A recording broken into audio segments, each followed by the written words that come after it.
All right, good morning, everyone. Hi.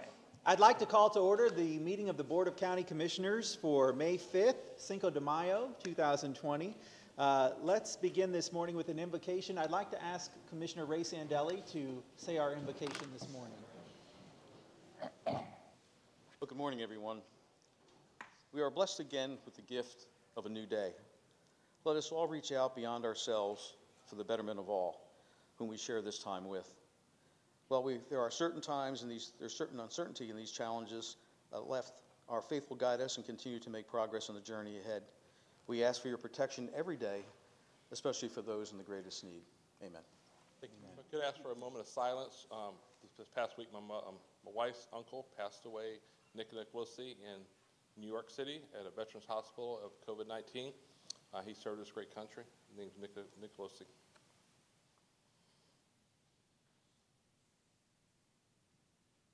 Thank you, Commissioner. Thank you. Please join me in the Pledge of Allegiance. I pledge allegiance to the flag of the United States of America and to the republic for which it stands, one nation, under God, indivisible, with liberty and justice for all. Thank you. You may be seated. And this morning, I would like to begin with a special recognition this morning in honor of National Nurses Week. Of course, we know, thank you very much. Of course, we know that our healthcare heroes and our nurses are working hard on the front lines of this COVID-19 crisis to protect and treat all of us. And so this morning, I'd like to ask for Therese Everly, a board member from Lee Health, and Lisa Scarlatta to come up to the podium. In fact, find a way to spread out in distance. That's a good point. We haven't thought about how to do this in the new COVID world, but we would also like to ask Charniqua Smith from the Florida Department of Health in Lee County and Lisa Evans as well, the Assistant Nursing Director. If we could find a way to stand and be recognized, I'd like to read a proclamation recognizing you all for the hard work that you've done and also for National Nurses Week. So I will read that, and I guess we will probably forego or somehow figure out how to take a socially distanced picture. I don't know if you guys went up there for the picture and spread out. We could probably figure it out. But let me read you the proclamation. Okay. Whereas over 3 million registered nurses in the United States comprise our nation's largest healthcare profession, and whereas nurses constitute the largest group of employed healthcare professionals at Lee Health, Southwest Florida's largest employer, and make up a large percentage of the Florida Department of Health and Lee County's employees, and whereas the depth and breadth of the registered nursing profession is meeting the different and emerging healthcare needs of the American population in a wide range of settings, and whereas professional nursing has been demonstrated to be an indispensable component in the safety and quality of care of hospitalized patients, and whereas this has never been more true than during the recent COVID-19 public health emergency, when the citizens of Lee County watched each and every healthcare employee work in heroic ways to save lives while putting their own health at risk. Now therefore be it resolved that the Board of County Commissioners of Lee County, Florida proclaims May 6, 2020 through May 12, 2020 as National Nurses Week. We encourage all citizens to show their appreciation towards the many healthcare workers who dedicate themselves to enhancing the standards of care in our community for the benefit of all of our citizens and visitors. It's signed this 5th day of May by me, the chairman of the board. Thank you all for what you do. We appreciate you. Thank you, guys. And I have 2 copies, one for Lee Health. Lisa, I'll present to you, and then one for the health department. Who would be here from the health department that would like this? Charniqua? Okay. And if you guys want to actually go up on the dais and figure out maybe a way to take a picture, that would be great. And Michael's got a great angle. Yeah, Michael's up in the balcony. In the front of them, though? Perfect. And commissioners, yeah, we could come over here, 6 feet or whatever.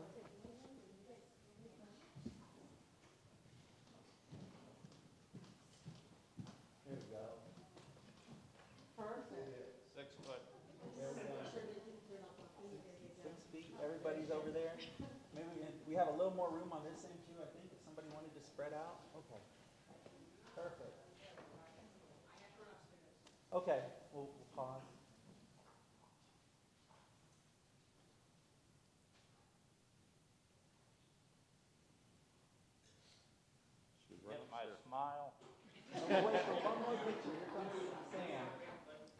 This is the official photo. We've got to smile real big for this.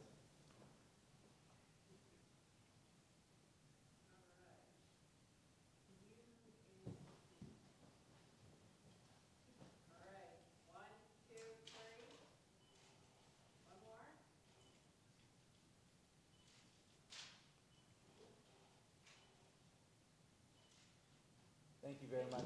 And as you guys find your seats, thank you.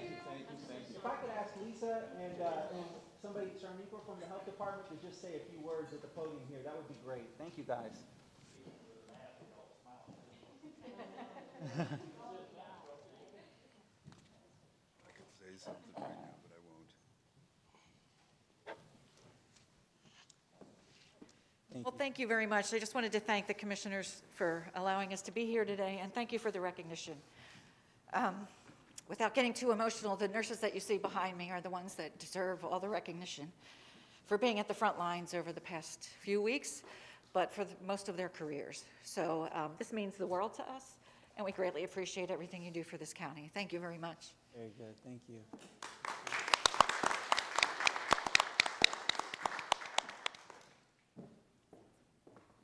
Morning. Good morning. I am Sharniqua Smith. I'm the Director of Nursing at the Florida Department of Health in Lee County. And I just wanted to sincerely thank you guys for recognizing nurses during this week, especially public health, because sometimes we're the forgotten stepchild. My nurses have been working very hard to screen and get the results out to people in the community. So we just wanted to thank you for recognizing us. Thank you very much. You guys stay safe out there. All right, very good. Thank you, commissioners. We'll move on to the recap, which is where we talk about any corrections, revisions, or additions to the agenda. On today's recap, commissioners, I will need a couple of motions. I'll need a motion for a clarification on item C14. The clarification is that funding has not yet been awarded. However, this is a submission to receive the pre-approved allocations of funds calculated by a formula. And that was item C14, which is our submission of the U.S. FTA CARES grant application. On item 16, there's also a change in the item summary to reflect that the construction will begin in mid-May. So do I have a motion to make those two corrections? Okay. Motion from Commissioner Pendergrass, second from Commissioner Manning. Any discussion on that? Any objection? No objection, then that motion carries. I'm also going to move item C14 down to the administrative agenda. Okay, at this time, Commissioner Mann, do you have anything you'd like to pull for discussion? No, I was going to ask for 14, but thank you, you did. Okay, very good. Commissioner Manning, anything to pull for discussion? Nothing, Mr. Chairman. I'm glad I'm sitting next to the masked bandit over here. Awesome. Okay, very good. Commissioner Pendergrass, anything to pull? No items. Okay. And Commissioner Sandelli? No. Thank you. And I have no items I'd like to pull. So do I have at this time any public comment on the consent agenda items? These would be items 1 through 20 on the agenda, except for item number C14. Okay, seeing none, I'll close public comment. Do I have a motion to approve the balance of the items? Moved.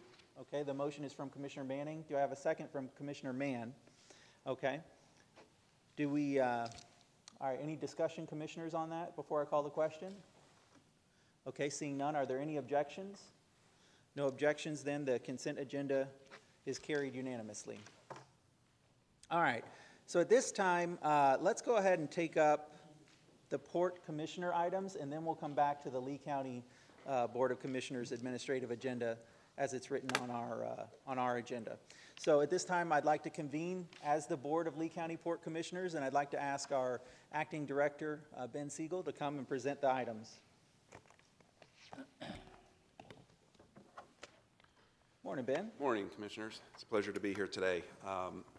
First item on the agenda, I believe, I want to just make sure, it is the state of the airport, or is it the CARES Act? I'm just wondering. This would be update on airport operations. Okay, I'll do that, and then the second item is on our CARES Act.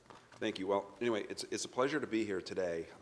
As you know, we've all been dealing with quite the roller coaster the last few weeks, and the airport, as challenging as it's been, I want to say that we're surviving quite well. The men and women of the Lee County Port Authority are doing an outstanding job.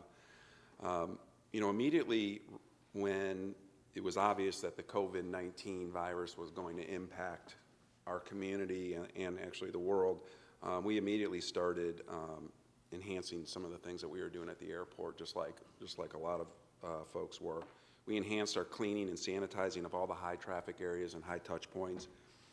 We installed and have been going through a progress of, because a lot of these things are on back order, but we've been installing hand sanitizer stations throughout the terminal. And we've been obviously doing a lot of spraying and disinfecting along the checkpoints, you know, to try to keep not just our guests, but obviously all the employees that work at the airport safe. We just like a lot of organizations, we immediately did a work from home policy, and that's been going quite well. We've changed some of our operations. First and foremost was for the safety of our employees. We shut down our employee parking and allowed our employees to park in our short-term parking garage, which what that did was obviously get them off the shuttle buses, which are very close in proximity, and also you know, save some dollars as well by doing that. And we've done a lot of communication with our employees. Obviously, with this distant workforce, I think, you know, communication with the organization is paramount. And we've been doing a lot of reaching out to the employees, and they all seem to be doing quite well. As far as our stakeholders and our business partners, obviously, you know, this is devastating in terms of the business at the airport. When you talk about being down 95% in terms of traffic, our business partners are obviously feeling it tremendously. And although it wasn't a lot, we did what we could and deferred April's rents for 60 days. We're currently looking to see if we might be able to do more. But I'm going to get into some other financial information in a few minutes that will explain kind of where we're at and why we haven't been able to really do more at this particular time. We're currently working with our concessions, you know, the retail and food and beverage companies. Most things are closed because there's just no traffic. They've had to, as a result of this, do a lot of furloughing and laying off. What they are doing is keeping what is absolutely necessary open on a concourse by concourse basis to meet the basic needs of our guests, you know, coming through the terminal. And that seems to be working fine so far. In terms of our operations and overhead reductions, as you know, it was reported we did close C Concourse a couple weeks ago. That went very smoothly, and all traffic is currently operating off Concourse B and Concourse D. As I mentioned earlier, we closed the employee lot, and that did decrease, obviously, our shuttle bus operations and costs and fuel consumption.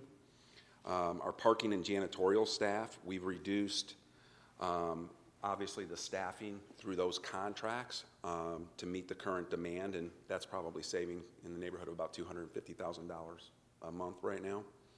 We also reduced our baggage handling system requirements, and that's the system that screens the bags before they get on the airplane. That is also driven by demand, and with demand being down, we were able to reduce the personnel that it takes to manage that system, and that's saving about $50,000 a month. And I do have some other financial information that I'll get to in just a few minutes. As it relates to air service, the month of April, we were down 71% in terms of flights. Passenger throughput, 93%. And I think you've seen those numbers in my reports. Airports throughout the country are anywhere between 90 and 100% down. And that's just a fact. And we all believe we've bottomed out because those are the numbers that we've seen for, I mean, there's really not much more you can go down, obviously. And we're just now starting to see some positive signs of increases in folks, although it's not a lot. It's not a big increase because you're talking about such low numbers. But there has been some positive trends. As far as our schedules, so, you know, peak season, we talk about having 51 nonstop destinations, you know, peak season. This time of year, after Easter, things slow down. We usually drop into about maybe the 30 to 35 destination range.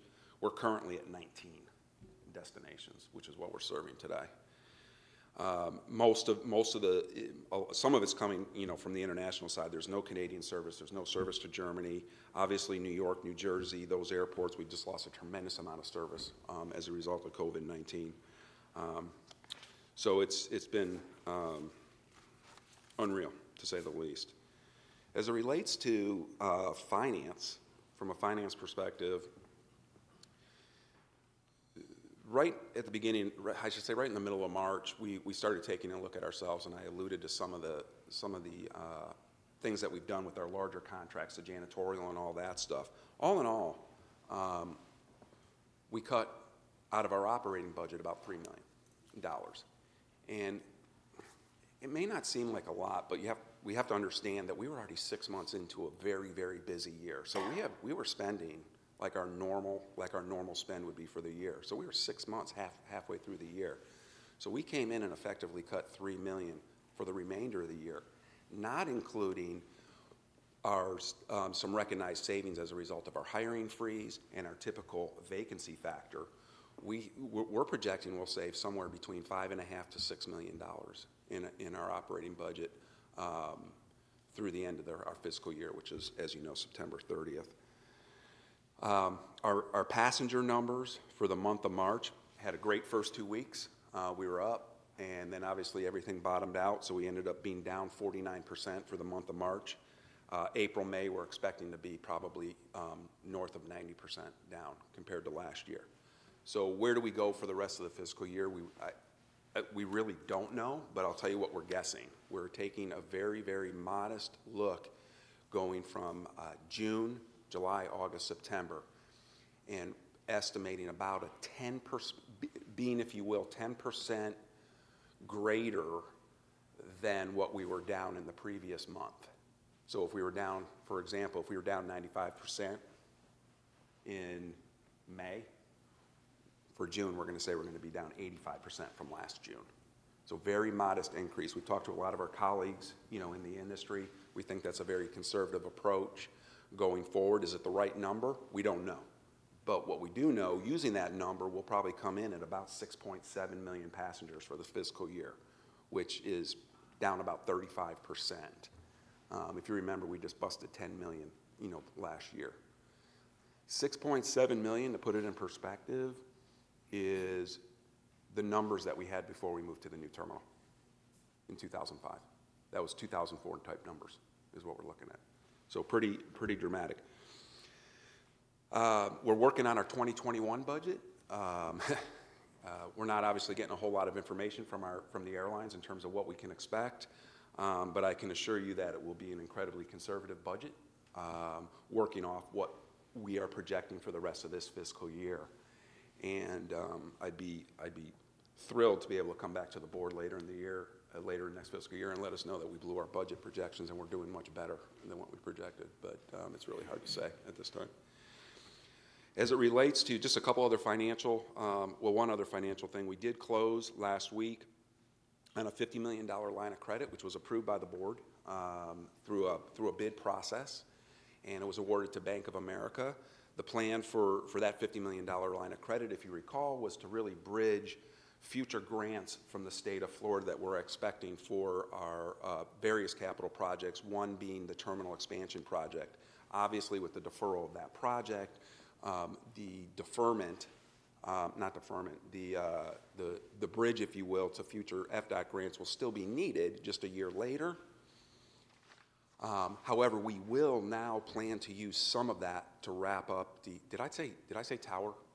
I meant terminal expansion. We will use some of this $50 million line of credit to bridge future FDOT grants for the tower project now as well, where we had originally planned on just using our own reserves to cash flow that project and then reimburse ourselves with state grants in future years. We're no longer going to do that. We're going to use this line of credit and then reimburse and pay off the line of credit with those future grants. It's a very low interest rate, 1.4% currently. It makes sense. Let's keep our cash, as much as cash as we can, in the bank. In terms of federal assistance, I know it's been reported we did receive our allocation of our CARES grant, of our CARES funds, which for RSW was $36.6 million. Page Field received $157,000. Both of those grants will be used to pay for our operations and meet all of our financial obligations that we need for the remainder of this year and future years. To put things into perspective, that we anticipate with the impacts just for this short period of time that we've been under this COVID-19 crisis, that we'll end up having to tap that for close to $10 million to meet our obligations just for this fiscal year. So it's pretty significant. Our organizations, I should say, the Airports Council International, who is really our industry advocates in Washington for airports in general, continues to lobby for additional funds for airports. Airports in North America are estimated to lose $23 billion in revenues as a result of this. The total package for airports was $11 billion initially, and again, our share was the $36.6 million. Capital improvement projects, just real quickly, we finished up our RSW maintenance building project, or I should say we're closing out these projects. The RSW maintenance building project, Skyplex Boulevard, is obviously open. Ticket counter and gate modernization is wrapping up, and our LED signage on the roadway system is wrapping up. Our air traffic control tower is about 20% complete and is still on track and estimated to be completed in 2022. We have submitted additional grant funding requests for projects that I think I briefed you all on earlier as it relates to our passenger boarding bridges to see if there's some money available to keep that project on schedule. If not, we will end up having to defer that for a year as well. And the terminal expansion project, as I mentioned, was deferred. It has deferred for a year. In terms of the industry, I'll just give you very, very high level things as it relates to the industry. So COVID-19, what has it meant for the industry worldwide? It's 4.6 billion passengers were lost. 100 billion in revenue. That's what the Airports Council International is reporting. Huge numbers. We're feeling it. Intervistas, which is a consulting company that we use and do business with, is and has extensive experience in aviation and tourism, really has determined that you're looking at in North America probably around a 60% drop in traffic during this, and it could take as long as anywhere from 1 to 3 years to recover. One of the things that they do, or I should say have indicated, is that visiting friends and relatives, that's going to continue. They really see that as a positive trend, which is good for us because we're a tourism market. So a market like us, we may rebound quicker than you may see in a lot of other markets. So we're obviously hopeful for that, but time will tell. Moving forward, and I'll wrap up here. As you know, we've got no playbook for how we're going to resume with the new normal operations.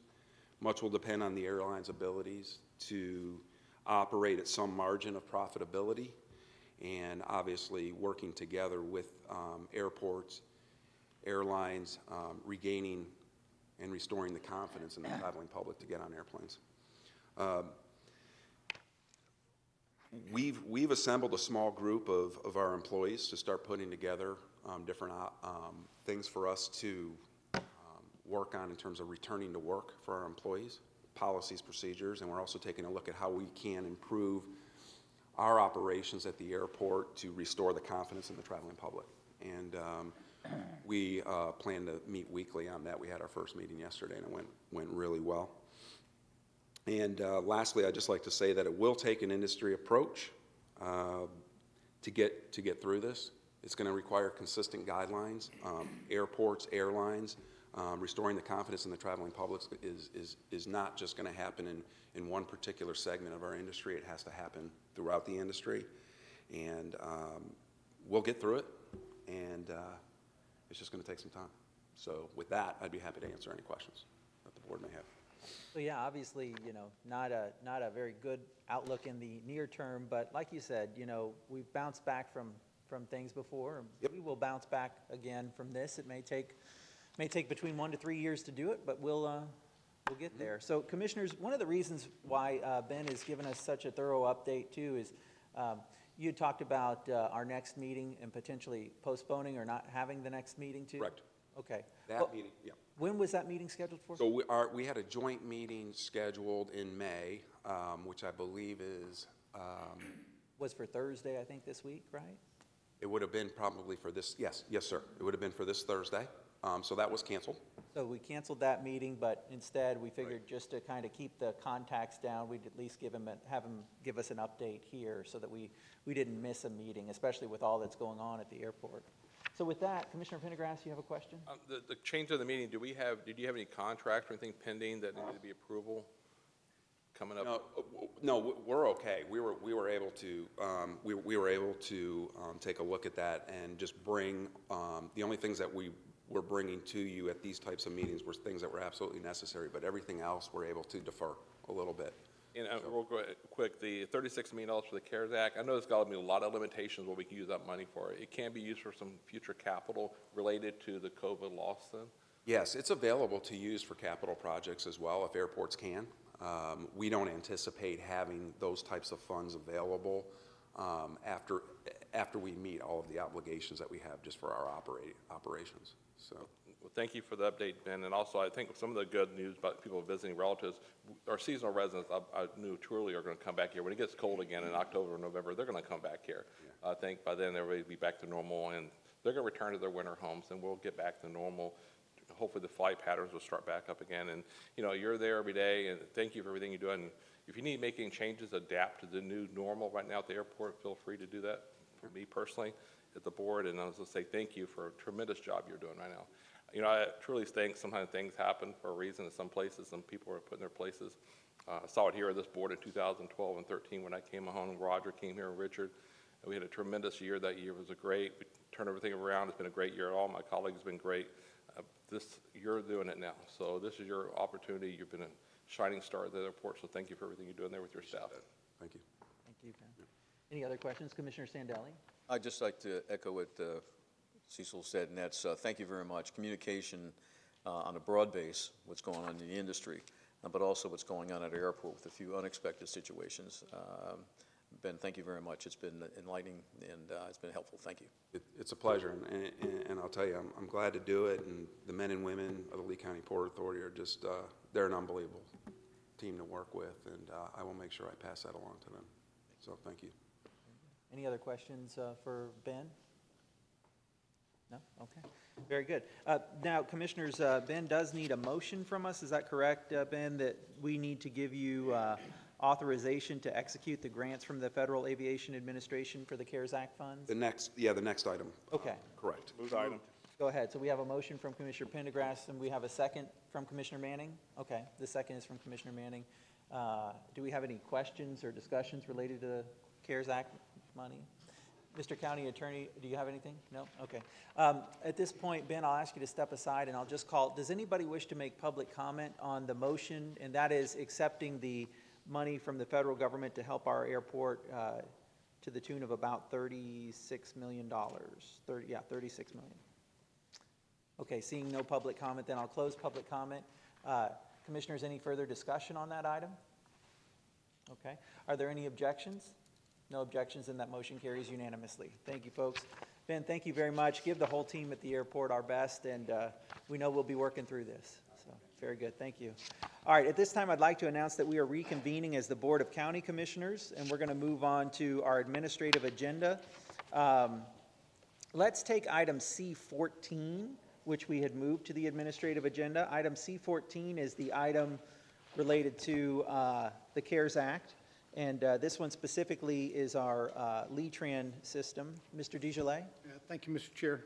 We're asking you to approve the submission, as you said, to the USFTA CARES Act grant application for in the amount of $19 million. We'd like to ask Mr. Cody to come to the podium and present the item.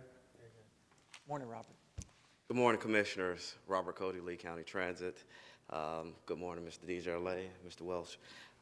This is the CARES Act for $19 million.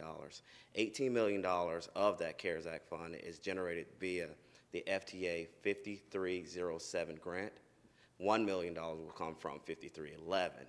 And then later I'll come back to you with the 5310 FDOT for $849,000, which take our sum closer to $20 million as opposed to $19 million. And with regards to the CARES Act, we're going to take a slow, steady, phased approach. First and foremost, everything will be taken care of COVID-related. Those things that have been affected starting January 20th up until today's date, starting with operating costs, lost revenue from fare boxes, marketing, everything that happened during this time frame, to include fare boxes for our ADA vehicles. That's an anticipated safety measure so that we can go touchless. Barriers, safety barriers for our operators as safety precautions for a long term, not just short-term fixes, things that we will move into as the COVID-19 continues to, as I would say, matriculate and change on a daily basis. Any questions? Do we have any questions for Mr. Cody? No?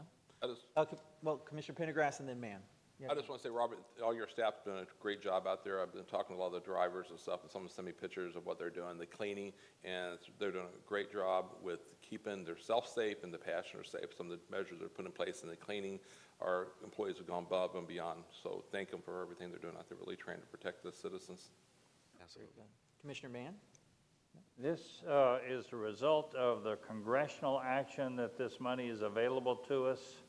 Yes, sir. It's a federal, it was a federal bill. $25 billion was devoted to public transportation. And out of that $25 billion, $19 million of that was devoted to Lee County based on our application for the 5307 grant as well as the 5311 rural area grant. When did we put that grant in? Prior to the congressional action, I presume, or just as a result of the congressional action? As a result, because this was something that was not available prior to COVID-19. And what would we have done had the congressional action not taken place? Was there some thinking or planning to do something similar? We got $20 million free money, and that's only a fraction. We're going to talk about more later. What would we have done had we not received this $20 million? Had we not received the $20 million, we would have had to pivot in a different direction with regards to our total plan with reduction in services, PPEs, and things of that nature. Being that we had the $25 billion bill be proposed up in Congress, we knew that there was an anticipated funding source. Without that anticipated funding source, then we would have had to shift our approach to our reduction in services, the way that we pay our employees who were sent home, those who are 65 and up with underlying health issues who are still at home, then that would be something we would have to communicate with our county administration with regards to how we would handle those situations. That would be above transit. That would be a collaborative effort with county administration. Thank you, Mr. Chairman.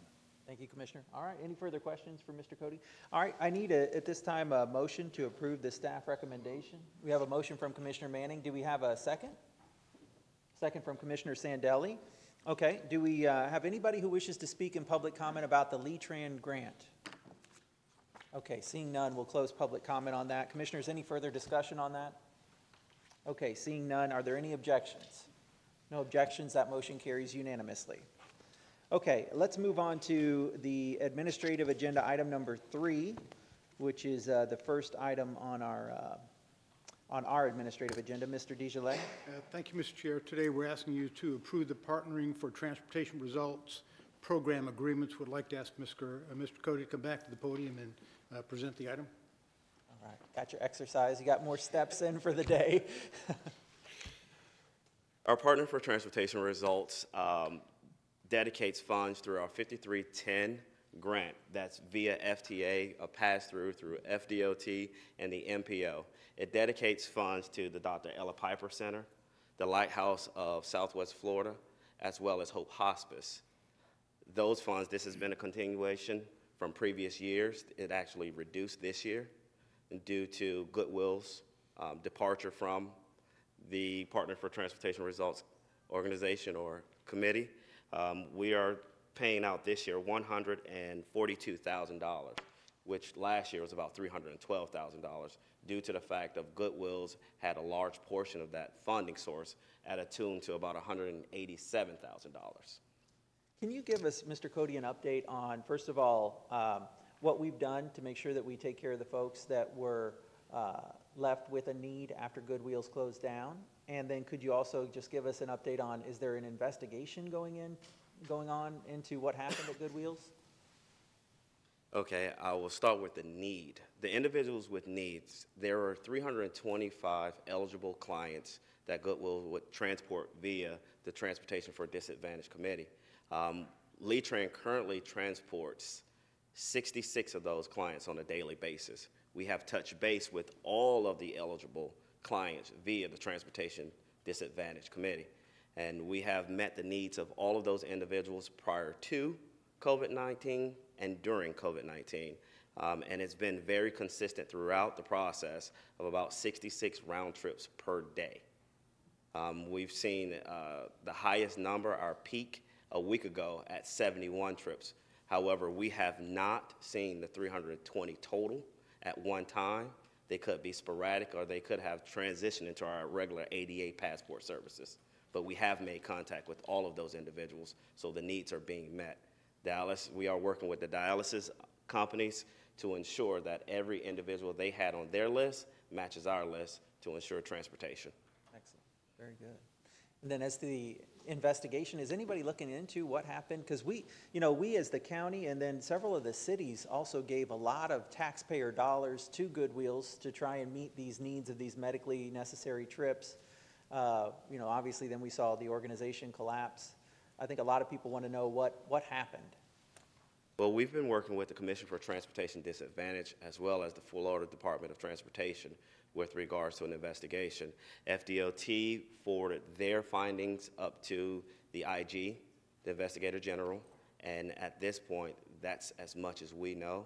I had conversation with the FDOT as well as the Commission for Transportation Disadvantage on yesterday, but that's all that we have at this point. Very good. Well, then I'd like to ask a question maybe to either Roger or our county attorney, whoever would be best suited to answer it. Should we send, at the last Metropolitan Planning Organization meeting, there was a desire among the elected folks from different cities and even me as the representative from the county to see some sort of investigation into what happened here. Would we be able to send a letter to that Inspector General and ask for an investigation, or what would you recommend is the right path to at least express that desire that we'd like to see this looked into? Mr. County Attorney, you got a thought? Mr. Chairman, I believe the proper course of action at this time would be to perhaps have staff author a letter for your signature requesting that action be undertaken, as well as the authorization for your staff to expand that inquiry to other applicable agencies as circumstances may warrant. Okay, very good. And let me see, what do you think about that suggestion, Mr. County Manager? Yeah, Mr. Chair, I think that's a good idea. We know that all of the information has been turned over to the Office of Inspector General, but what we don't know is whether or not they have initiated an investigation, and I'm not so sure that we will hear about that until maybe, if they do and there's a result, but I think sending a letter is fine. Okay, very good. Commissioners, are there any objections to our staff preparing that kind of a letter for my signature as the chair? Just one Commissioner question. Mann, yeah, go ahead. Who is the overall authority? Who's the letter going to? So it would be the Inspector General's office for the state of Florida, is that my understanding? Okay, yes. But we don't know if they're doing anything right now. We know that information's been forwarded to them, but no, they're not saying whether they're doing anything right now with it. Okay. Well, if there's no objections, then we'll give the staff that direction to go ahead and get that letter drafted. Very good. Mr. Cody, thank you very much. All right, we still need a motion to approve the item that's on the floor. Do we have a motion to approve the staff recommendation for item 3? Motion from Commissioner Manning, second from Commissioner Mann. Do we have any further discussion on that item? Okay. Let me call for public comment on the Partnering for Transportation results item. Anybody wish to speak in public comment? Seeing none, I'll close it. All right, Commissioners, are there any objections to the motion? No objections. That motion carries unanimously. very good. That takes care of item 3 on the admin agenda. Do we have any walk-ons or carryovers, Mr. DeGillet? No, sir. All right, no walk-ons, no carryovers. At this time, we'll move to commissioner items. Commissioner Sandelli, do you have anything? Commissioner Pendergrass? No items. Okay, I have none. Well, actually, I do have one. We can just take it up in order real quick. Commissioners, Salus Care has reached out to me to ask for your blessing to sign a letter that, stand by, I will find it. Okay, this is a letter saying that the Lee County Board of County Commissioners fully supports Salus Care's application for the redesignation of its adult and children's crisis stabilization units and juvenile addiction receiving facility at its Colonial campus. This is important, I believe, for situations like Baker Acts and others. Do we have any objection, commissioners, to me signing that letter? Okay, no objections then. I'll go ahead and sign that and get it turned in after the meeting. Commissioner Manning, do you have any items? Okay, and Commissioner Mann, any items? I'll be interested in the county manager's comments when we get to the big dollars Okay, very good. from the Congress. All right, very good. At this time, then we'll move on to committee appointments. Commissioner Sandelli, do you have any appointments? None? Okay, Commissioner Pendergrass? I have 3 reappointments. Okay, go ahead. First one is Randy Zavada of the Value Adjustment Board, David Sicily of reappointment of Tanglewood Improvement, and Bob Bevel of the Parks and Recreation Services. Second. Okay, the motion is from Commissioner Pendergrass. The second is from Commissioner Manning. Do we have any discussion? Do we have any objections? No objections. That motion carries unanimously. I have just one reappointment. It's Allison Gruber to the Parks and Recreation Services. So moved. We have a motion from Commissioner Manning, second from Commissioner Mann. All right, very good. Any discussion? Any objection? No objection. That motion carries unanimously. All right, and Commissioner Manning, any appointments? 2? Okay, go I ahead. have 2 new appointments, Mr. Chairman. The first is Adina Bridges to the Human Services Council, and the second one is Marcia Toth to the Cherry Blueberry Improvement Unit Committee. Okay, the motion's from Commissioner Manning. Do we have a second? Second. Second from Commissioner Pendergrass. Do we have any discussion? All right, no discussion. Are there any objections? No objections. That motion carries unanimously. All right, Commissioner Mann. One reappointment to Parks and Rec, that's Orville Hall, a fine citizen of Lehigh. Second. All right, the motion is from Commissioner Mann. The second is from Commissioner Manning. Any discussion? Any objection? No objection. That motion carries unanimously. You can just hand it right to the clerk. That'd be great. All right, that takes care of our commissioner items and our committee appointments. Mr. County Manager, do you have any items today? Thank you, Mr. Chair. Just a couple of items. First one, very quickly. As you know, we are in the cycle for preparing next year's budget. Although we have a pretty fair understanding of revenue loss based on our collections through toll plazas, revenues that are generated by animal services and some other of our operation, we don't yet have any information on the gas tax loss experienced by the state of Florida, which funds a portion of our capital projects, and revenue sharing otherwise with the state through sales tax. So we're still waiting for that information, but we are reviewing all the budgets now with an eye on providing you an operating budget for next year that's going to be pretty austere, the way we view it today. There are still events yet to unfold before we're ready to really start making real recommendations. But I think our first workshop on the capital budget is early next month. Dave, is that? Yeah, is early next month. That's still plenty of time to make decisions in advance of the summer break. And then the same holds true with the operating budget. Our recommendations or submission of a draft budget to you will follow shortly thereafter. So just know that we're paying close attention to that. Next thing I would like to discuss with you, commissioners, is and Commissioner Mann alluded to it a few minutes ago, and that's the CARES Act. It's a coronavirus relief fund that was created by Congress. And last week, Lee County received a check a check, money deposited in our account of approximately $135 million. That program is being managed through the U.S. Department of Treasury, and it comes with very little guidance. But we would like to start this conversation, please, with a quick presentation. Mr. Salyer, please come to the podium so we can set the context for this conversation. With your permission, Mr. Chair? Yeah, go for it. Go ahead, Glenn. Thank you, Mr. Desjardins. Good morning, Commissioners. Glenn Salyer, County Manager's Office. We do want to spend just a few minutes talking about what Roger's just alluded to. Let me find the keyboard here so I can advance the slides.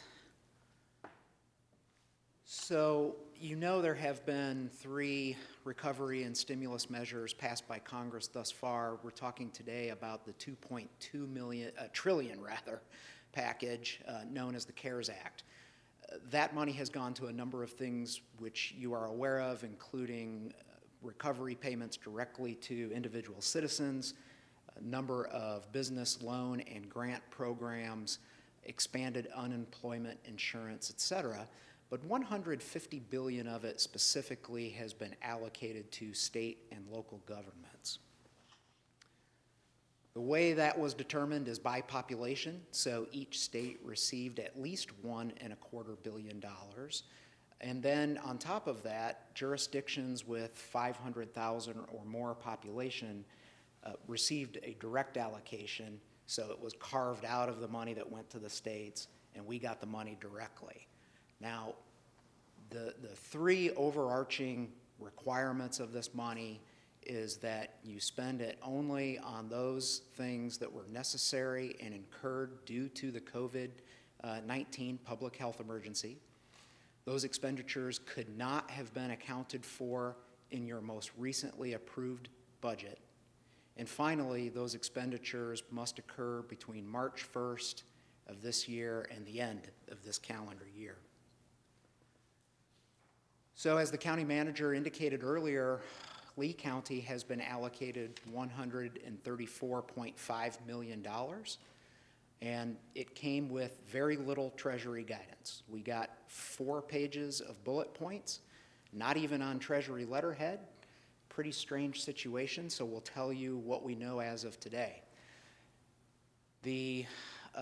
Obviously, as you would expect, the jurisdictions receiving these direct allocations are responsible for any expenditures made from the funds. In addition, the Inspector General of Treasury will be monitoring and overseeing the expenditure of these funds, and we have been told that there will be a future audit of these monies.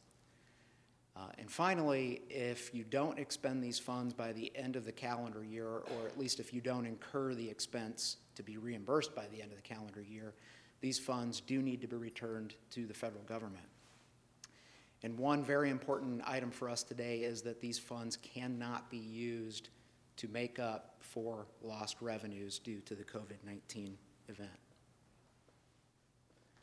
So here are some of the eligible expenditures that we know of: public health expenses, payroll expenses for public safety and public health services, actions that facilitate compliance with public health measures, and that can include extra sanitation measures, expenses that we've incurred to enable our employees to work from home, so if we have hardware or software costs that were unforeseen, that kind of thing. And provision of economic support, and this is where small business support programs come in, potential mortgage and rent relief for our citizens, as well as assistance with utility programs and things like that. So what is next? In the larger scheme of things, you've no doubt heard that a 4th package is potentially on the way. I know the administration and Congress are negotiating now. Indications are that the president is looking for an infrastructure type package. On the other hand, the House is looking for more direct assistance to states and local governments. And then on the Senate side, they have some of their own ideas. But specifically with respect to the CARES Act, a number of House members have petitioned the president to advocate for additional flexibility with these monies to include potential direct allocations to the smaller jurisdictions that today have to work with the state if they want to tap into these funds. In addition, a bill has been filed that would amend the CARES Act to allow local governments to use those monies to offset lost revenue. So that could potentially be coming our way. And then that final bullet on there about the additional measures being introduced in Congress is just to let you know that we still have the Stafford Act that's applicable, and you can go through FEMA for many of these reimbursements. Right now, they're covered at 90% with a 10% local match, but there are measures underway that could allow for 100% coverage. And indeed, the CARES Act provides that 100% coverage. There is no local match requirement. And then the very last bullet on the slide talks about additional Treasury guidance. Of course, we are hoping for that. Members of Congress are calling for that. And just so you know, we woke up this morning to our inbox having a new 7-page FAQ that was just disseminated by Treasury. So we're still working through that new information as we speak. The other thing I want to let you know, just to wrap up, is that we are talking to all of the direct allocation counties in Florida. There are 12 of us in total. We're sharing ideas, trying to understand what each of us is looking at.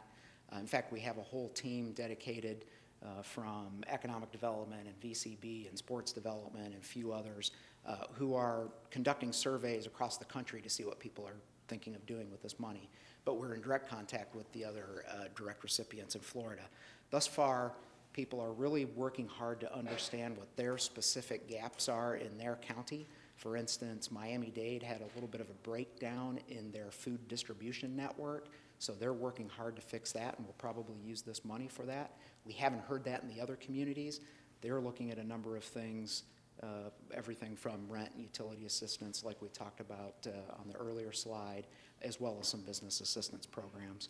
So that concludes my presentation, Mr. County Manager. Thank you, Glenn. Well done. Questions, commissioners? I'm glad I know you touched on it briefly, but I'm looking forward to us having more discussion in the future, how we can get some of this money back to our community. We have a lot of people hurting right now, and I know we're going to be human services to identify those people, to see how we can help them with utility bills, rent, subsidies, and some type of assistance, because there's still a lot of people right now in need that will continue to still be in need because they're out of work. So hopefully we can use some of this money for that to get back to the local community to help their residents here. Yes, sir. Our team is looking at that now, and we'll be formulating some recommendations for the county manager. Along with the small businesses who do not receive the PPP money. Yes, sir. I know it's been a topic of contention of using these funds to offset losses that are not in line with COVID. Do you have any idea what that aggregate might or potentially be, which would offset those and take it away from other needs that we have? And it's a pretty broad question, but I'm trying to put things in perspective. Commissioner Sandelli, just clarification, are you talking about overall economic losses, or are you talking about reimbursing some of our expenses through the, I'm going to call it the FEMA process? I'm talking about money that would be used to offset losses not associated with COVID, that would then obviously be taken away from other uses. It's a broad question. I'm just trying to get some feel for it. Commissioner, if I may, the answer is it depends. It's fairly easy to measure some of the loss of money through our fee structure. So, for example, toll facilities for the bridges to Cape Coral and Sanibel, if we know that the traffic count is down by about 45%, the arithmetic gets pretty easy. Likewise, the same with some of our other operations. We know that EMS responses, our ambulance calls are down year over year. So it's fairly easy to determine the revenue loss, as a result of that.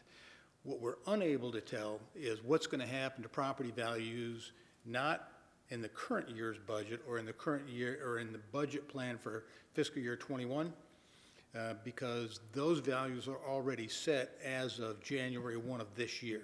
So we know what that's going to be like, but the following year, depending on what happens in the real estate market and some other economic conditions, will determine whether or not taxable property values go down. Now, if they go down, that could be a pretty big deal.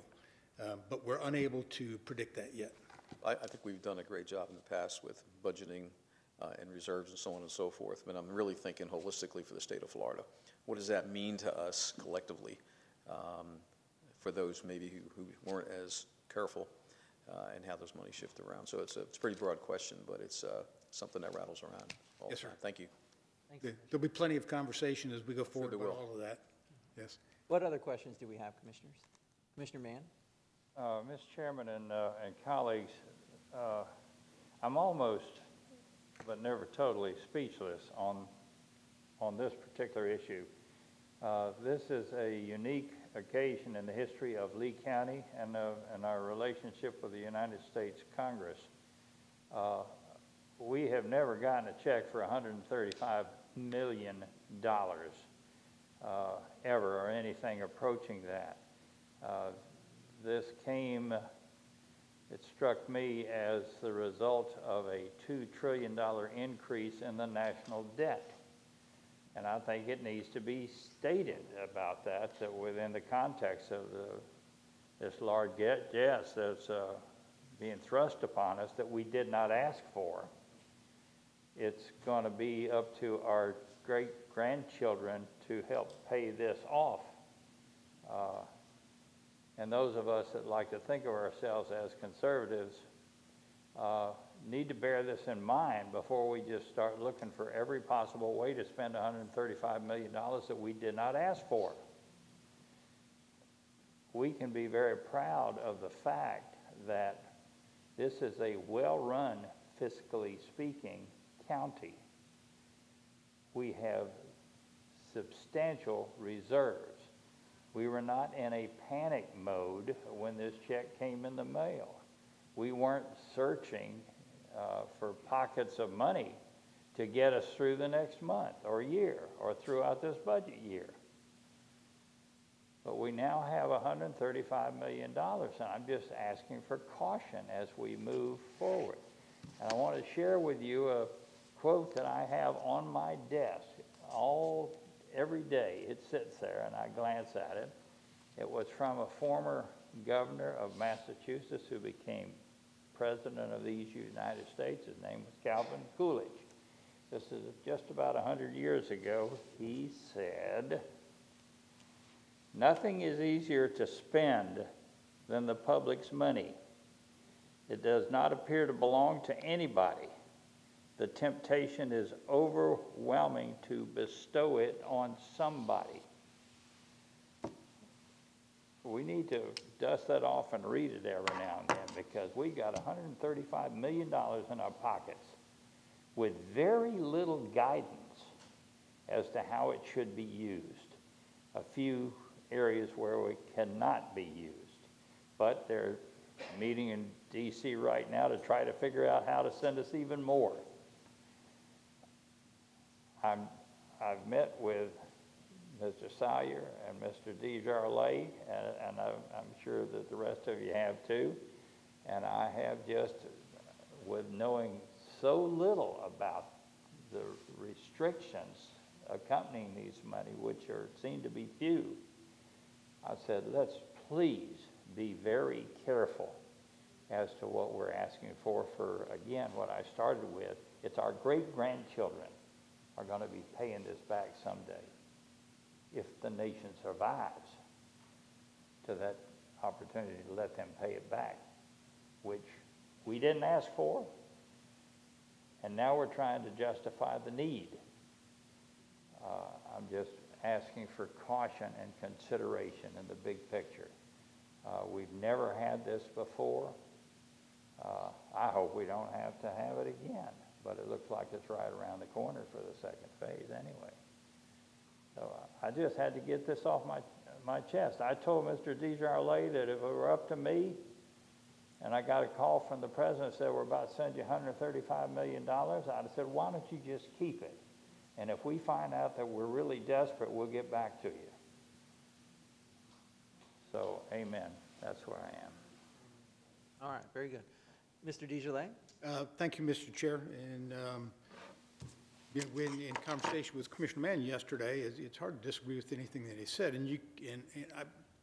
But I will tell you that every county commission that I've ever worked for, they have individual philosophies and a collective philosophy about spending. And I would categorize this county commission as a group of conservatives when it comes to spending. That's the reason why our budget is in such good condition. That's the reason why we have an ample levels of reserves. And I can also tell you that you have a team of people who are managing this operation on your behalf who are a group of fairly conservative people themselves. So it is our intention to go slow with all of this to make sure we understand the guidelines. There probably are a couple of areas where spending does make sense, but will we eventually spend all $135 million within the guidelines? I don't know. We've never seen anything like this. I think I signed the letter of certification that we're a population greater than 500,000 people, and 8 days later the check was deposited by mistake in my personal bank account, but I immediately transferred the whole thing to the clerk's office. Yeah. But 8 days later we got this check, and as Mr. Salyer has told you, with very little guidance from Treasury. This is not something Treasury does as a matter of routine. Normally, these numbers of dollars are a result of natural disasters and a reimbursement through the FEMA process, and they have a very well-oiled machine these days that knows how to do that. Now, it takes a lot longer than 8 days to get money, but it's a much more deliberative process.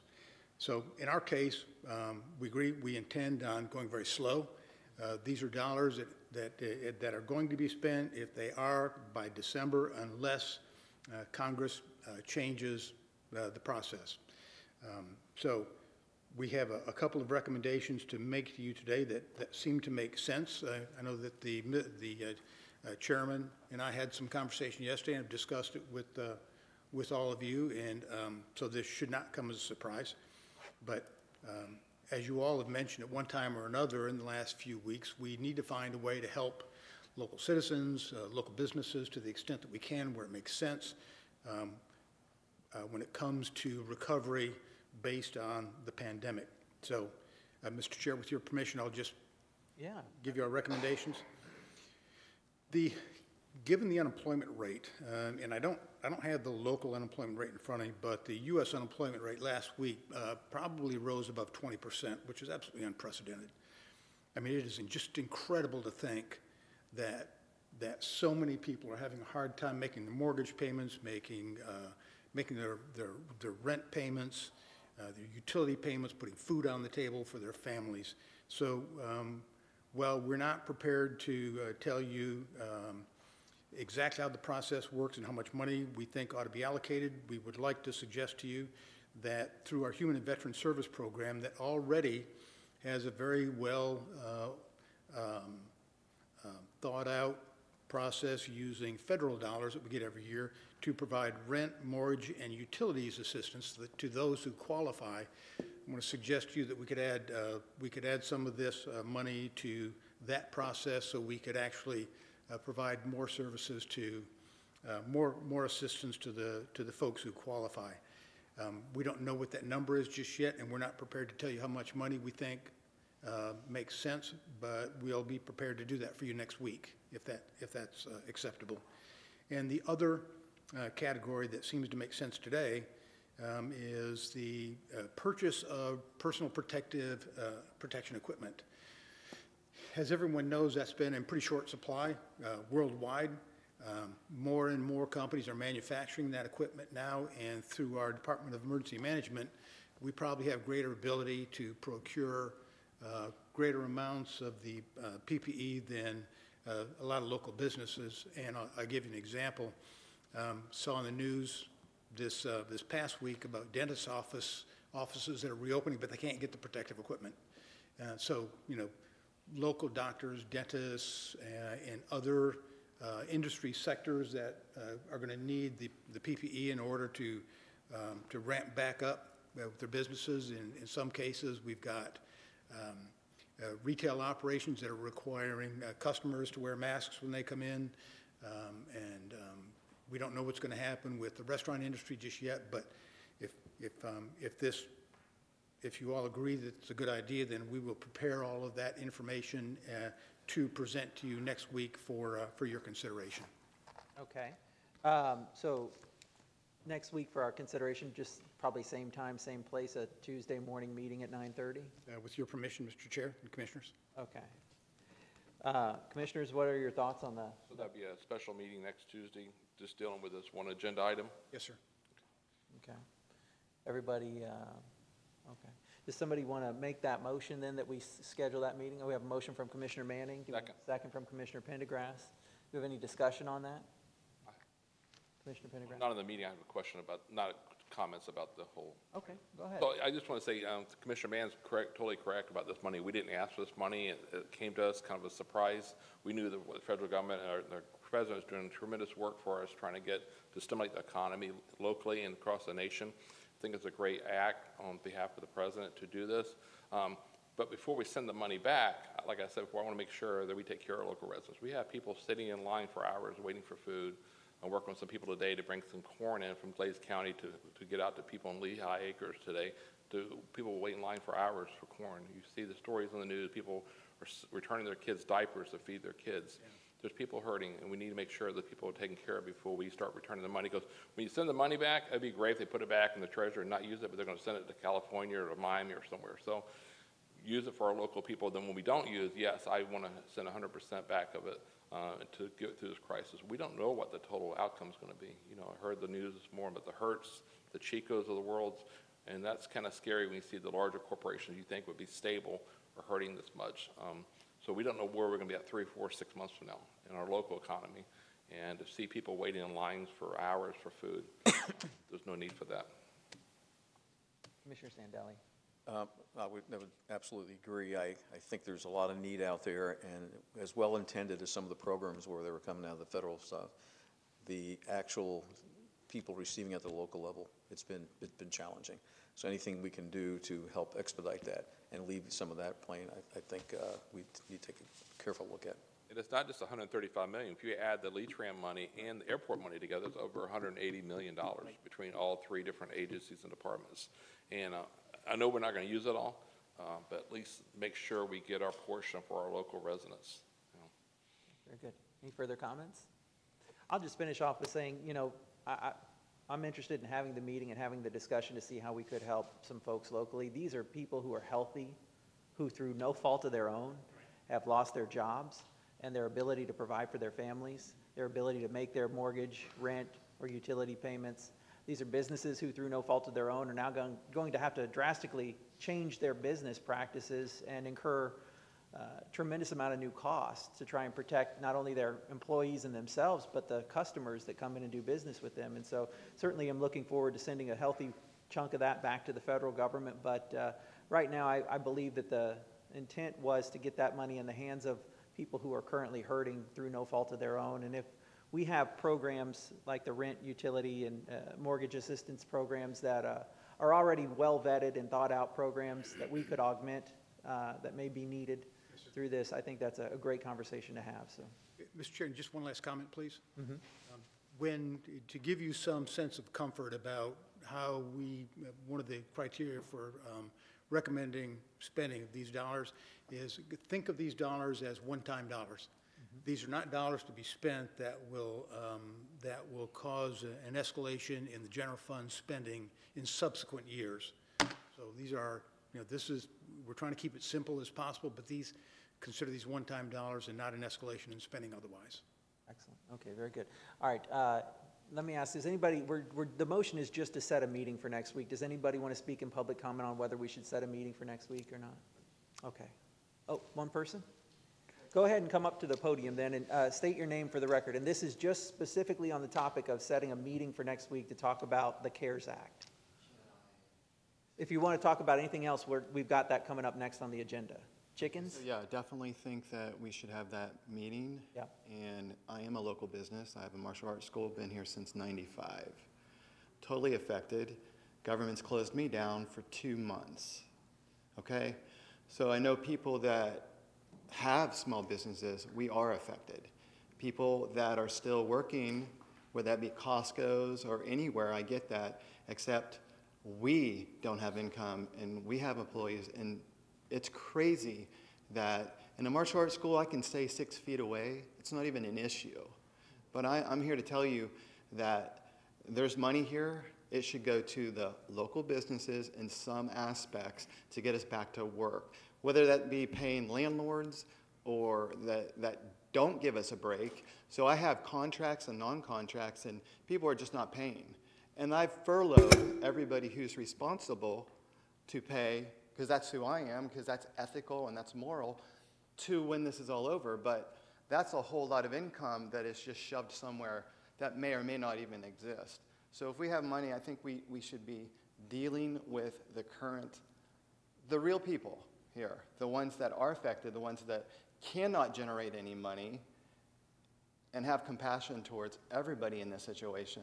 We have the money, allot it in a way, and then of course put it in a way that people are not going to take advantage of it. Like big businesses that took all this money, it was gone.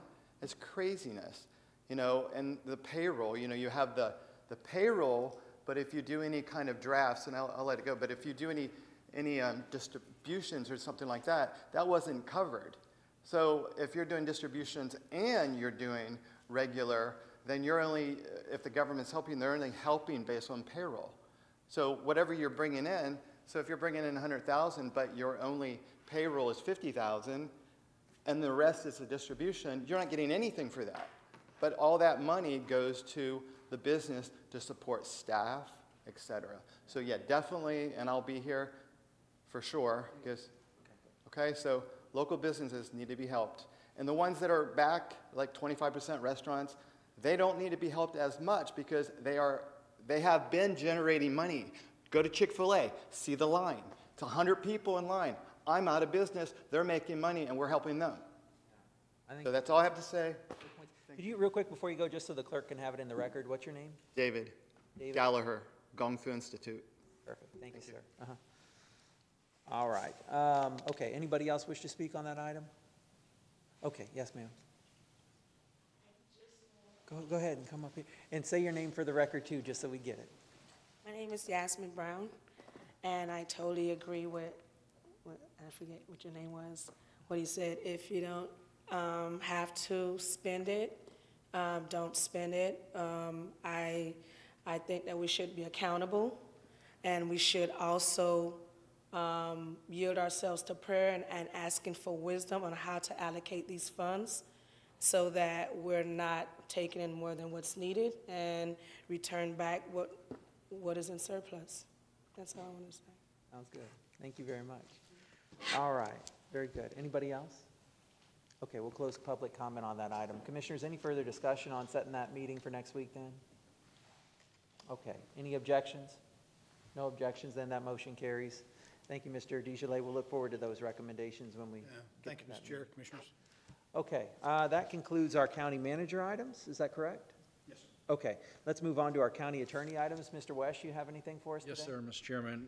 First item for your consideration is the 7th extension for the state of local emergency pertaining to COVID-19 and the county's response. Motion from Commissioner Manning, second from Commissioner Mann.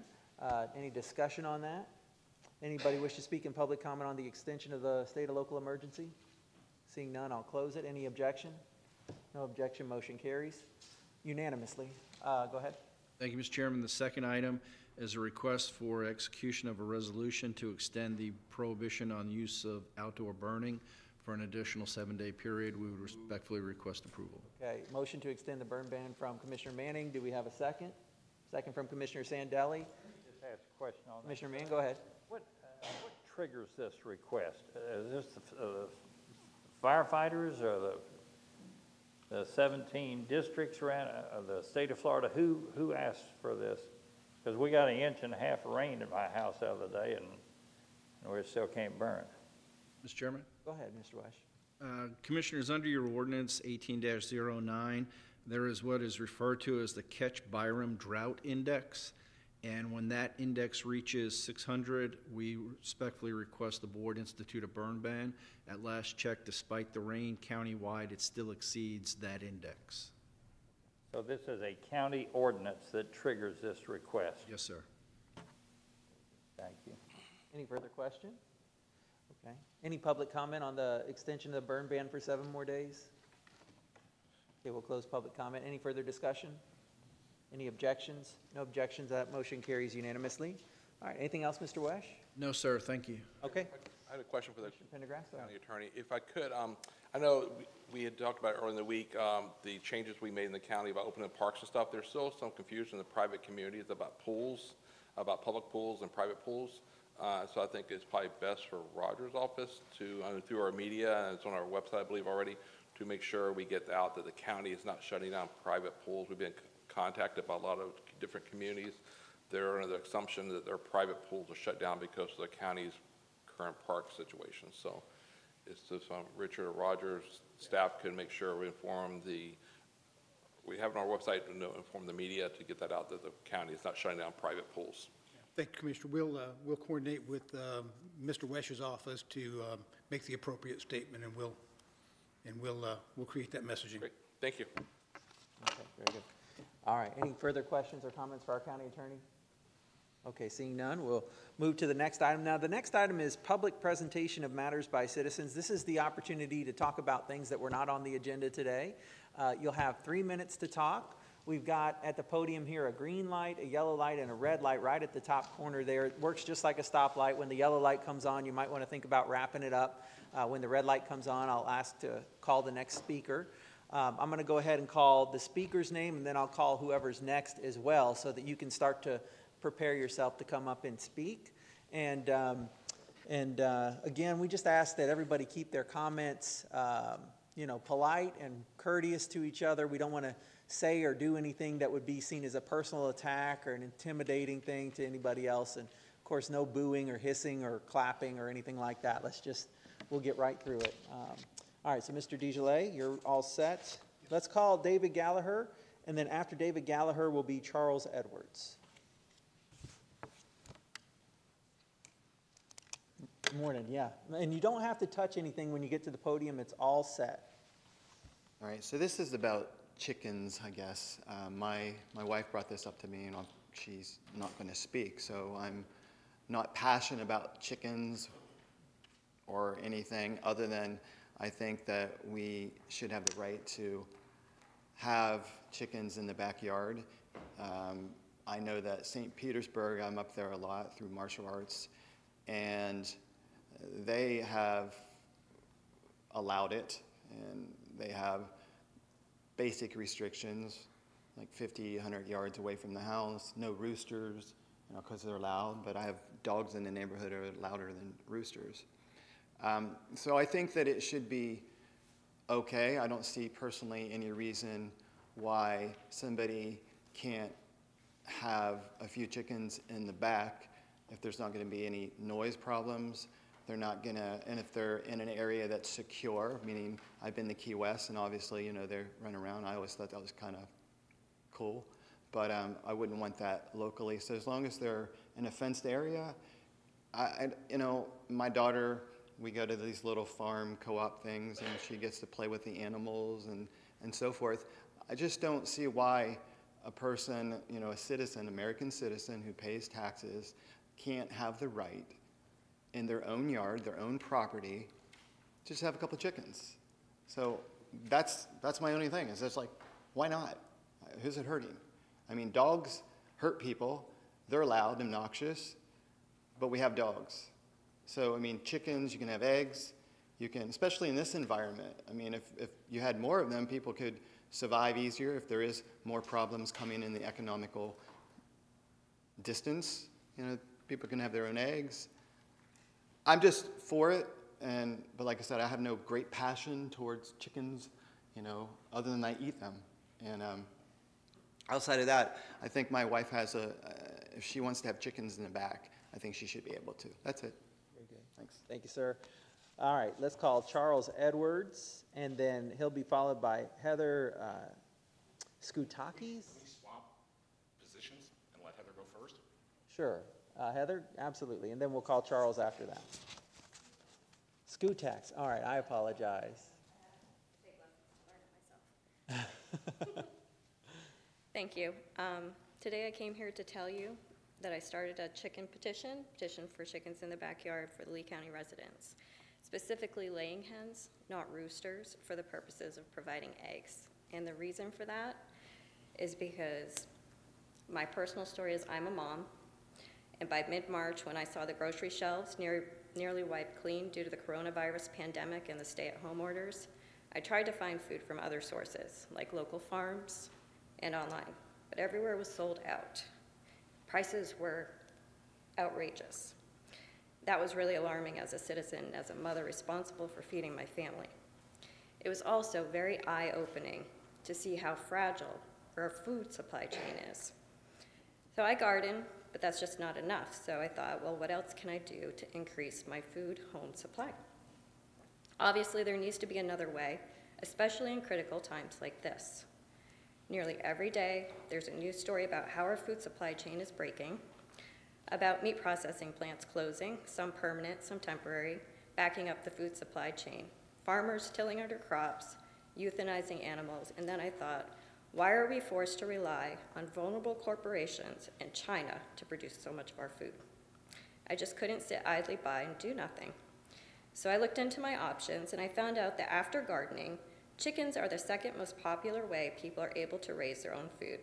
They're small, don't require much space or a lot of work, basic things like proper sanitization, keeping a coop clean, and can prevent illnesses, odors, and pests. I thought, this is a way I can supply more of my own food, a source that would be much more reliable and sustainable. So I checked to see if I could get chicks, and I found out they're selling out just like grocery store staple items. So my husband called the county to ask what we needed to do. They told him they were illegal in residential areas and that we could be fined $500 for each occurrence. We were shocked that our local government actually had laws against self-sustainability. As of 2011, 93% of US cities allow backyard chickens, cities like New York and Miami, with not one documented case of property values being impacted by them. In fact, this is a growing trend nationwide as people all over the country are looking for more ways for having food security. So I started a petition to see if I could find other people that felt the same way. I found there were thousands of other voters here just like me, and we wanted to come together as a community to help each other secure our local food supply. So today I come before you, and I ask you at this very uncertain time, please do the right thing. Please, because you are the ones that get to decide our fate. If the people in your community get to feed themselves or not. And we're asking to be able to feed ourselves. That's all. Thank you. Thank you. Ms. Skutax. All right, we're going to call Charlie Edwards, and then Yasmin Brown will be after that. Okay, you guys know me. I've been here quite a few times over this. We recently, last month's meeting of the Community Council, of which I'm president now, we passed a resolution in favor, unanimously, all 21 members in favor of asking you to put the chicken issue on the agenda down here. We had our meeting last night virtually, so we had to amend, we want to amend this a little bit before we send it to you in light of the COVID-19 thing. Because of the sustainability of the chickens and being able to feed ourselves. Now, we did a little bit more research, too. There are 5 commissioners, and 4 of the 5 commissioners live in an area that has a section where chickens are allowed. Because Mr. Sandelli, he lives in Bonita Springs, they're allowed there. They're allowed in Fort Myer, in sections of Alva, up where Frank lives, it's zoned agricultural, so you can have chickens there. So it's only one district where you can't have chickens at all in the whole district. But in the county, overwide, there's areas just about everywhere where you can have them. So why would we decide that some of the residents of the county can have chickens and some of the residents can't have chickens, and the people that can't, a lot of the people that can't have them live in rural areas where, like where I live, you can't even see your neighbor, but yet in downtown Fort Myer, you can have chickens, and your neighbor's right on top of you. I think it would be good for the community, especially when this uncertain times of the food chain breaking down, And my whole family are farmers up north. And I will tell you this, the food chain is broken. There is going to be a huge food shortage very soon. Farmers there are euthanizing their animals because they can't take them to market, and they can't keep feeding them if they can't sell them. So we need to be able to sustain our own food supply. And by us having chickens in our backyard, a few eggs, very cheap to raise, very easy to take care of, is a very simple way.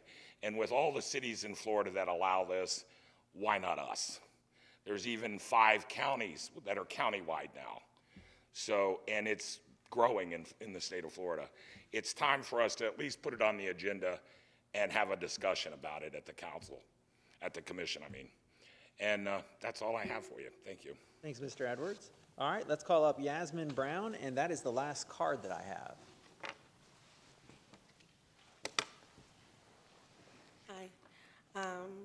I wrote this letter on behalf of myself and the homeowners in Lehigh Acres in regards to unpaved roads. We, the homeowners and neighbors, are signing this petition. I have a petition with the neighbor's signature, phone number, address, and email, to have our roads paved. Last year, we reached out to our department, to the DOT, in regards to paving our roads, and we were advised that our roads were not included on the list. However, we will be considered the next year 2020 project. There are many disadvantages in traveling these unpaved roads, uneven pothole roads every day, commuting back and forth, work, picking up our children, and etc., which can be extremely challenging and frustrating. Not to mention several paved roads in Lehigh Acres are being repaved that does not need to be paved, while our roads are still unpaved. Nevertheless, we're asking the following unpaved roads to be paved. Venus Street, Roscoe Street, Richland Avenue, Tangela Avenue. Finally, we thank you for your prompt response to this matter. Thank you. Thank you. Would you, that list of roads too, would you send that to one of our offices, or yeah, leave that with us? We want to look into that for you. Thank you very much, Yasmin. All right, does anybody else wish to speak in public comment this morning? Okay, go ahead and come forward, sir. And when you get up here, just state your name for the record.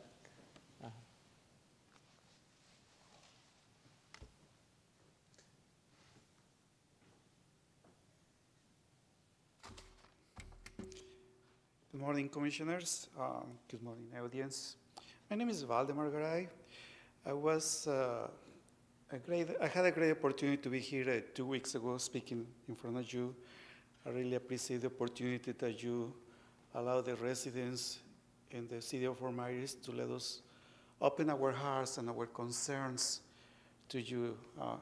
As I mentioned before, it's a good thing to live here in the Lee County, Fort Myers area, because of the past experiences. You know, I'm 50 years old, I'm turning 59 next month, and I really appreciate the hard work that each one of you guys are doing. It doesn't matter if you're at a Lee County or a city authority or any other position that you have in your own, or maybe you're online or watching us. Thank you so much for all the hard work that you're doing for the residents. I just want to go back to the ABCs about the health public system, you know. The basics about hygiene, you know, washing hands when we use the public restrooms out there. I was able to use the portables Centennial Park, and I was able to use the portables in the Salvation Army area by Edison Street and Fowler. And those are well-cleaned portables.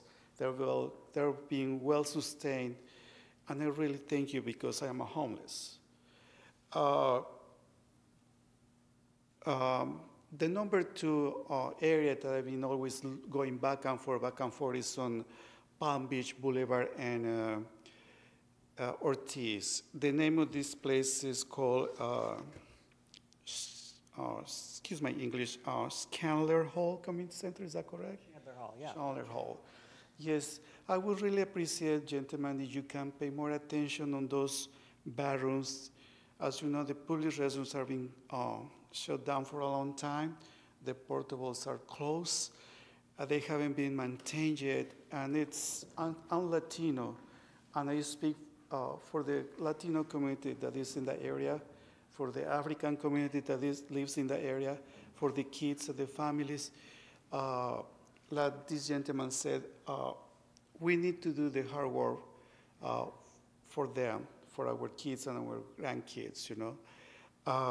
I have a few seconds left. I feel like we need to reinforce these ABC rules through commercial spots, radio spots, online spots, you know, especially those, now I've been targeting, thank you, I'm gonna close with this one, with the people who has pets around and they don't clean after their puppies, you know.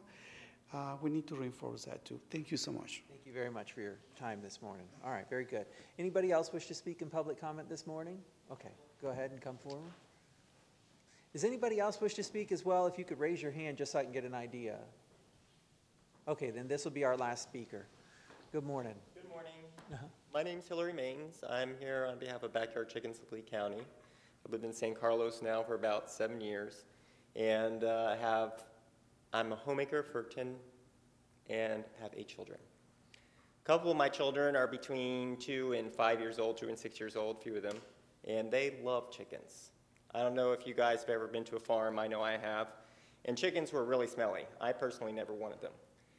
And I thought that chickens in a residential neighborhood would have been gross under those circumstances. But having had children and having had chickens, I can say the chickens are not gross. Chickens are not smelly. My children go play with the chickens, which they absolutely love to do, and they don't smell like they've just been holding an animal. Now, if they hold the dog, that's probably not going to happen. Chickens are more like cats, I'd say. They don't always want to be held, but they do like it when they're pet, and they do like it when people love them. I don't really see why we can't come up with responsible sort of ordinance or regulation so that we can make sure that they don't become a nuisance to our community, because I certainly don't want my property value to go down because we have somebody with a coop with 20 or 50 hens in there. But I would like to be able to have my children have them as pets. They're probably the best pet that we've ever had in the sense that they also produce eggs. That's all I have to say. Thank you. Thank you very much for your time this morning. Very good. All right, commissioners, anybody wish to bring anything up? Commissioner Mann? Mr. Chairman, since these chicken folks came here early and they sat through the whole meeting, I think it would be helpful in terms of communication if Mr. Wesh explained what would be necessary in order to allow chickens in Lehigh, because these are mostly from Lehigh, but we had San Carlos. But that's why I'm saying in terms of communication, if he could just summarize for us what's going to be required. Y'all are asking for a meeting, an agenda item on a meeting. I think it's important for you to understand some of the hoops you're going to have to crawl through or jump over, if that would be. Mr. Wesh, go ahead and explain it. Yeah, because that's the thing. Folks are asking how to get an agenda item, so explain. Mr. Chairman, board members, with regard to the issues of chickens in residential land use classifications, as you recall, this matter was brought up and discussed heavily approximately 2 years ago, and as well as in 2011. And commissioners, as you'll recall, the discussion at that point remains unchanged currently, and that is you have a land development code that sets forth various allowable activities within land use classifications across the county. Currently, in the RS1 land use classifications, the housing of chickens is not permitted. In order to change that, you would have to change your land use code. As I cautioned you 2 years ago, doing so, however, means that you would then be opening up the entire land use classification countywide to that type of an allowance. Simply stated, you do not have the authority, nor is it legally permissible, to carve out just the Lehigh subdivision in terms of an RS1 land use classification for special treatment. So if you were going to move forward and allow chickens, it would have to be in the RS1 land use classification of countywide application. And as you determined 2 years ago, that gave rise to a lot of unintended consequences, and therefore you chose not to move forward at that time. I have a question for the county attorney. Commissioner So, for the county attorney, so you currently can have chickens, backyard chickens, if you live in agricultural lands designated under land use for those uses, correct? Yes, sir. So people that live in those areas can have chickens, but if you live in an urban areas that's under that classification, you're not allowed to. That's correct. Great. Thank you. All right, very good. Anything further? No? No, thank you very much, Mr. Chairman. Anything further from, okay. All right, well then, seeing no further business before us then, we're adjourned. Thank you.